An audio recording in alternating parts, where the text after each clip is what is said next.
네, 우리 또 이렇게 되면 우리 호주의 그 신분을 바꾸셔가지고 지금은 성공의 신부님으로 계시지만 저분은 이제 한경직이란 분이 또 나오신 교단 출신이기 때문에 연결고리가 그렇게 넘어갈 수도 있다. 자, 우리 웅재 신부님 혼자 웃지 마시고 그래도 마이크 키셔가지고 한마디 하셔야 되겠습니다. 사무국장이었다고 그러는데 그래서 결별을 하셨는지 모르겠네요. 아니, 죄송합니다. 저는 오늘 좀 늦게 들어와서 그 헬리기 목사님 발표 마지막쯤에 이렇게 들어와서 이렇게 조용히 있었는데 왜 저를 부르시는지 모르겠어요. 제가, 글쎄요. 서북청년단, 그 영락교회 청년들을 중심으로 한경진 목사님 때 그때 만들어진 걸로 저는 알고 있고요. 그, 아무튼, 예, 뭐, 아유, 네. 죄송합니다. 우리 김웅재 신부님 남 얘기하듯이 저는 항상 머리에 이게 어. 합동 이게 있어가지고 아니, 근데 저 말고, 안 목사님도 그 네, 통합이세요. 저보다 그렇죠. 근데 선배님이시고. 안 목사님은 이제 예. 우리 하시면서 말씀을 죄송해요. 제가 누가 손님이 와가지고 앞에 있는 내용 모르고 서북청년단 얘기만 하면은 막 통합은 꼼짝없이 한경진 목사님과 우리 교단이 원죄를 안고 있기 때문에 이실직고하고 아까 김성복 목사님 말씀하신 제주도 4.3 사건의 주범이 제주 영락교회가 이제 이북에서 내려온 교회가 태동이 되면서 그 서북 청년단 제주 4.3에 아주 만행을 저지른 게 사실이고 그 뿌리가 지금은 드러내놓고 있지 않지만은 우리 장로교 통합에 또 영락교회에 그대로 있어서 내부적으로 저희가 아주 공개적으로 공격이라 할까 이렇게 하지 못하는 와중에 있는 것 사실입니다. 그 정도까지만 말씀. 네, 우리 안광덕 선생님은 예, 또 다른 통찰을 가지고 계시기 때문에 저 현관에서 약간 한 발짝 더 바깥으로 잠깐 나가셨다가 또 그래. 들어오시고 아니 농담이었습니다. 자, 오늘 이거 의의 교사는 누구들인가? 이 시대의 의의 교사는 누구들인가? 근데 이제 서양인들이 이미 경전이라는 스크립처에 대한 연구들이 그래도 사회학자들이 굉장히 많이 해왔습니다. 그렇죠? 그래서 유교의 경전 전통, 불교의 경전 전통, 힌두교의 경전 전통. 그래서 이 경전이라는 것이 얼마나 인간 삶의 절대적인 역할을 해왔지만, 그러나 이제 많은 사람들이 20세기, 21세기, 그래서 어, 이 경전이 지니는, 특별히 기독교 전통에서는 성서겠죠. 성선이 지니는 역할에 대해서 새롭게 도전을 많이 했습니다. 그래서 우리도 다시 지금 지성수 우리 선생님께서도 지적하셨습니다만은 성서적. 그래서 이게 절대적이었습니다. 정통 2단 12에. 그런데 이미 아, 지성사에서 인류 종교문화 사회적인 분석으로는 경전은 이미 절대적이지 않다. 절대적일 수 없다. 라는 것들이 통용되고 있는데 우리가 너무 이렇게 물론 그 지금 정숙자 목사님 말씀에서도 성서의 저자들은 대부분이 아니라 전부 남성들이었고 그들의 DNA 속에 있었던 남성 우위적 잘못된 세계관이나 가치관이 그대로 성경 안에 투영되어 있다. 그리고 예수의 부활에 유일한 목격자적인 증인들은 다 모두 여성이었다. 그런데 여성의 목소리는 결국 남성에 의해서 다시 쓰여졌다. 그런데도 우리는 성경을 붙들고 있다.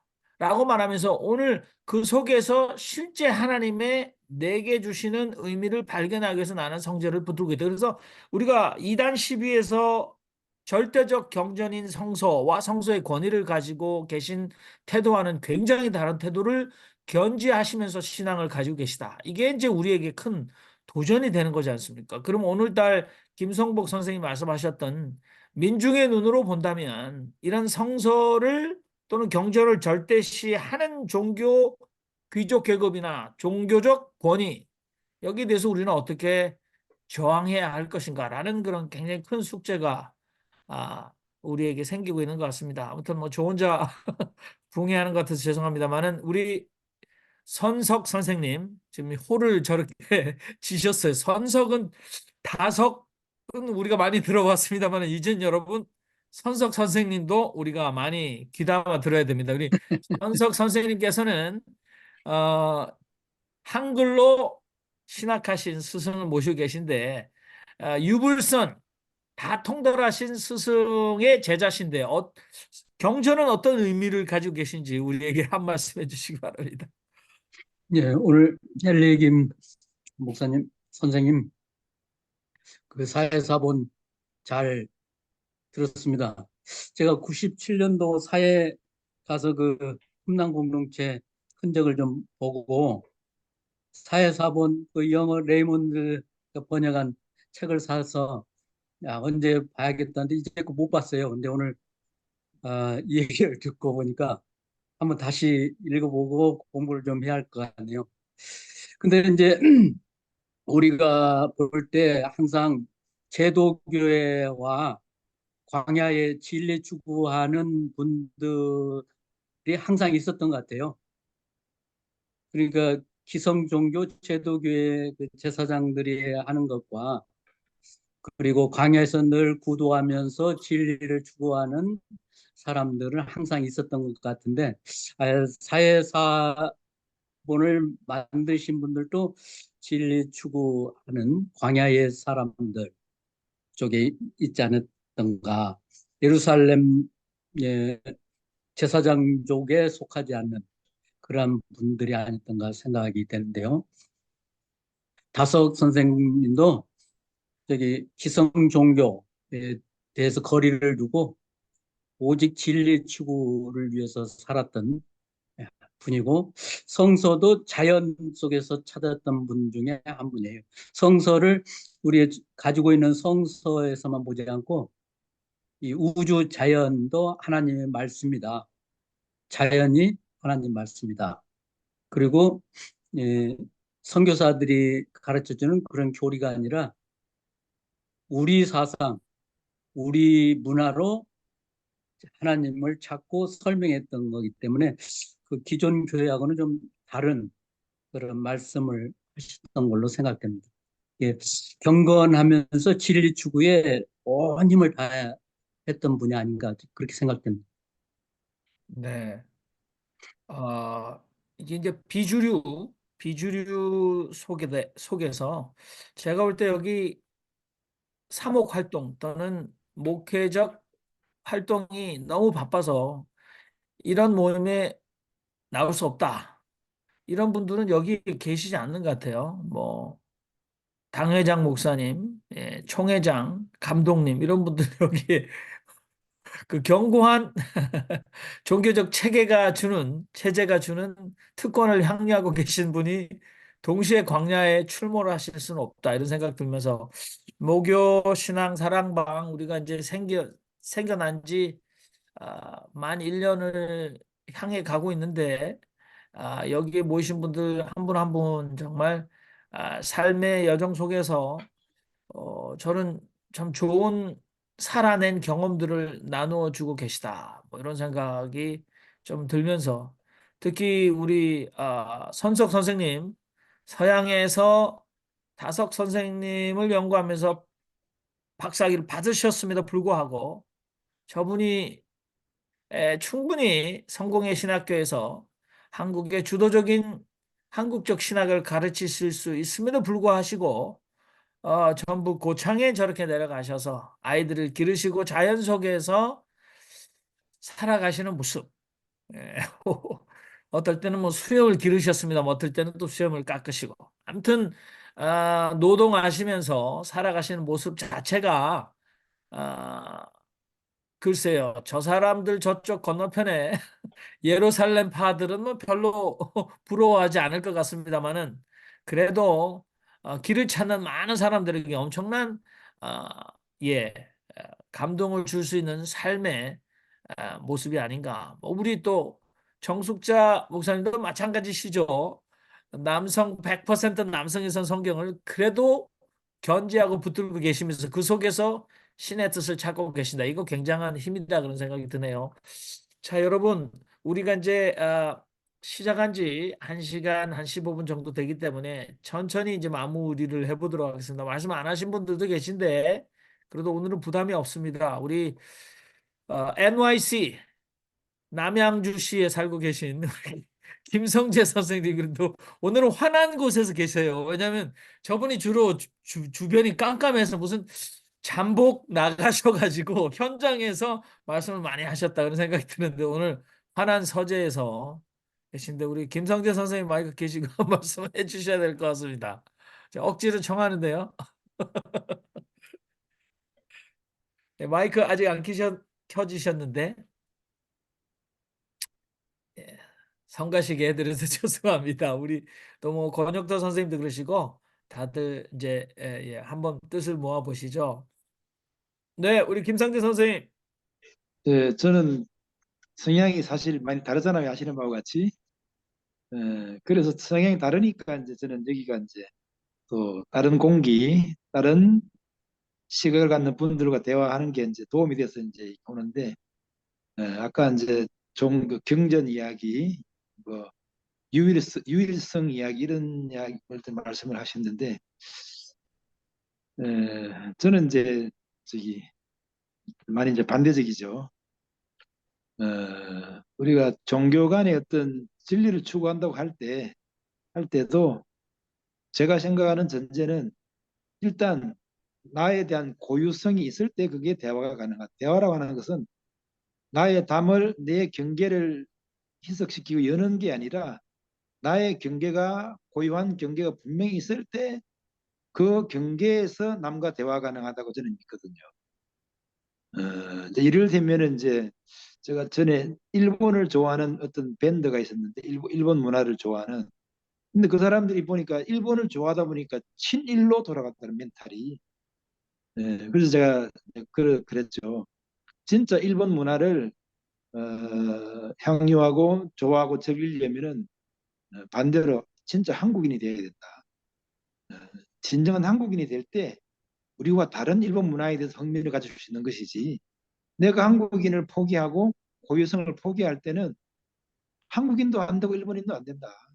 그거는 어, 문화를 대하는 예의가 아니고 교양이 아니다. 저는 그렇게 이제 생각하는 입장인데 기독교도 마찬가지라고 생각합니다. 나의 어떤 식으로 기독교라고 하는 뭐 믿음 차이인데 고유한 체계가 있고 고유한 경전이 있고 고유한 권위를 인정하는 체계가 있을 수 있다. 다만 그 체계가 제도권적으로 교권적이고 기독교적으로 오용되고 남용되고 악용될 때 그게 문제인 것이지 오히려 그는 건전한 건강한 자기 고유한 체계를 가지고 약자를 사고하고 낮은 것을 사고하고 얼마든지 보편적인 정의를 사고할 수 있다면 훨씬 더 어필될 수 있다 이렇게 이제 믿고 어쨌든 간에 저는 솔직히 개인적으로 사회사분의 어떤 구체적인 내용에 대해서 저는 아는 바가 없고 또 흥미도 사실 없고 그다음에 또 이제 아까 말씀하신 여러 가지 우리가 인정하는 고유한 텍스트 외에 여러 가지 그 어떤 전통들이 있을 수 있다라고 저도 생각하는데 아마 제 판단에는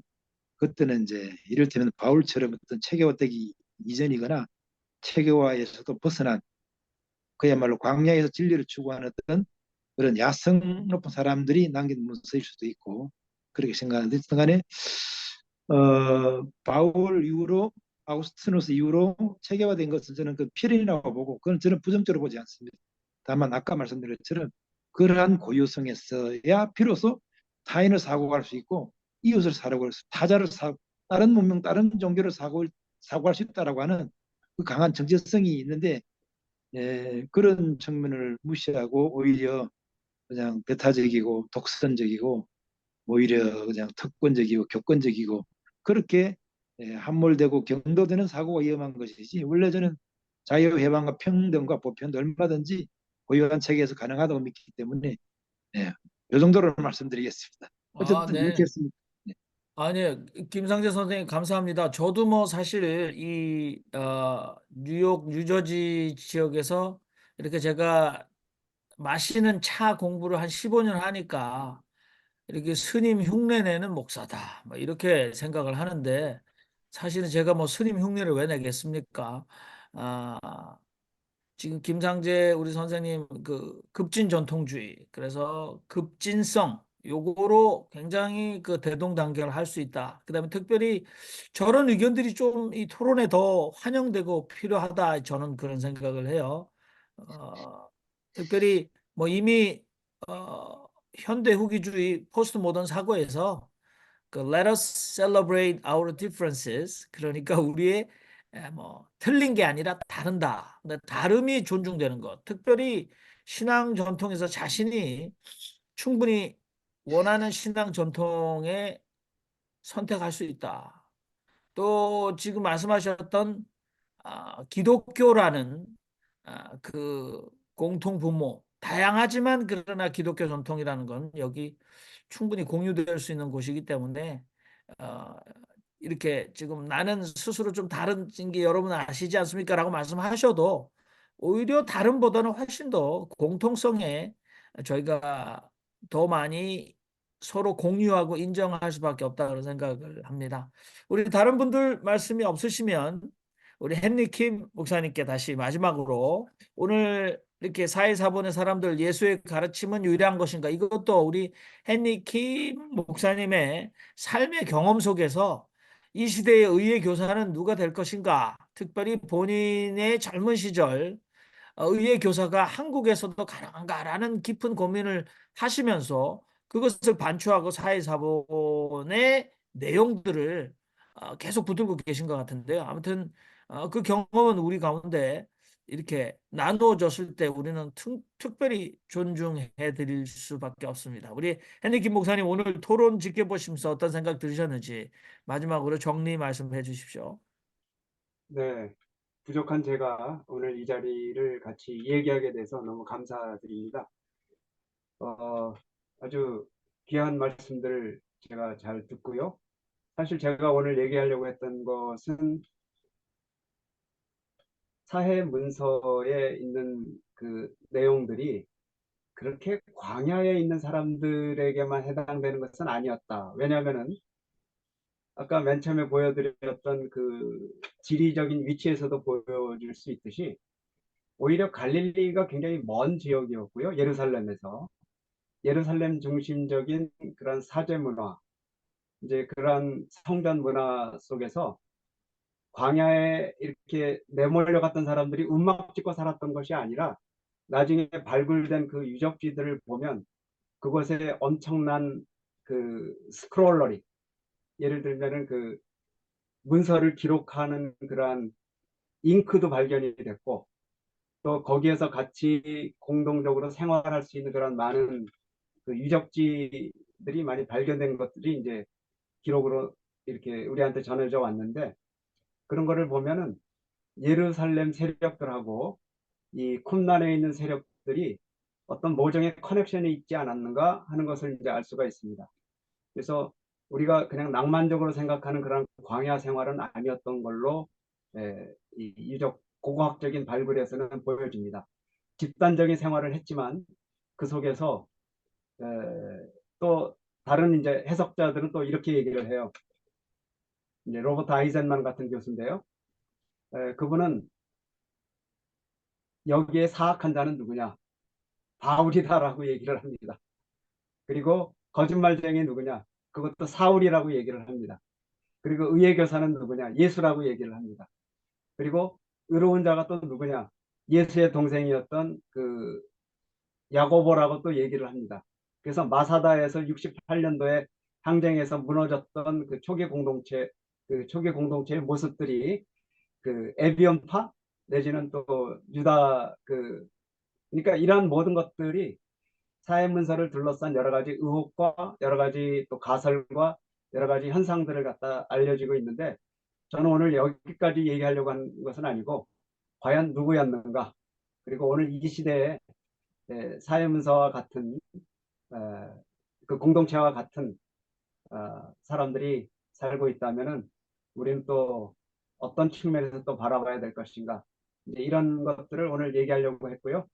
의회 선생과 사악한 제사장 또 거짓말장이 이러한 것들을 가지고 여전히 논란이 많은 한가운데 있는 문서들이라는 것을 밝히고 싶었고, 또 다른 한면에서 이제 예수님 이후의 공동체에서 나왔던 koptic 공동체, 그게 바로 이제 나그 한마디 공동체에서 나왔던 그런 문서들인데, 이 문서들은 굉장히 영지주의적인, 그래서 기독교가 경변화되기 시작했던 4세기, 3세기, 4세기 이 전에 엄청나게 많이 쏟아져 내렸던 그런 문서들도 있었다는 것, 요거를 이제 제가 참가적으로 말씀드리면서, 사회 문서와 나그 한마디 문서는 또 다른 대척점에 있었던 공동체들의 그런 모습이었다는 것을 오늘 마지막으로 말씀드리고 싶습니다. 네. 감사합니다. 네. 네, 헨리 김 목사님, 다음에 그러면 조금 언제가 될지 모르지만 그 사회 사본의 사람들, 그래서 오늘 이렇게 우리에게 도입을 해주셨기 때문에 그 지금 마지막에 얘기하신 거 굉장히 흥미진진한 말씀 많이 해주셨어요. 마사다 항쟁과 SNF파 공동체, 쿰란 공동체 어떤 관계인가, 특별히 예루살렘의 종교 귀족들과 SNF파 공동체의 지도자들 사이에 공통 분모가 있다면, 연결점이 있다면, 그래서 상식을 좀 많이 저희가 이렇게 토론은 그렇게 갔습니다만은 그런 추측들이 있으면 다시 한번 정리해 주셔서, 특별히 그 속에서 종교 권력 역학 관계, 그다음에 왜 그들은 그러면 예루살렘에서 떠나와서 사회 공동체에서 딴 세상을 살고 있었는가, 그들이 목적했던 건 뭔가, 이런 것들은 저 종말론적 신앙과 연관돼서도 충분히 우리에게 의미가 될 수 있을 것 같으니까 조금 연구 좀 더 해주셔서, 물론 예. 이미 연구됐는데 정리하셔서 우리 좀 네. 다음 기회에 나눠주셨으면 감사하겠습니다. 오늘 사회사본의 사람들, 예수의 가르침은 유일한 것인가? 예, 우리 뉴저지 헨리키 목사님께 박수를. 감사합니다. 네, 자, 여러분 감사합니다.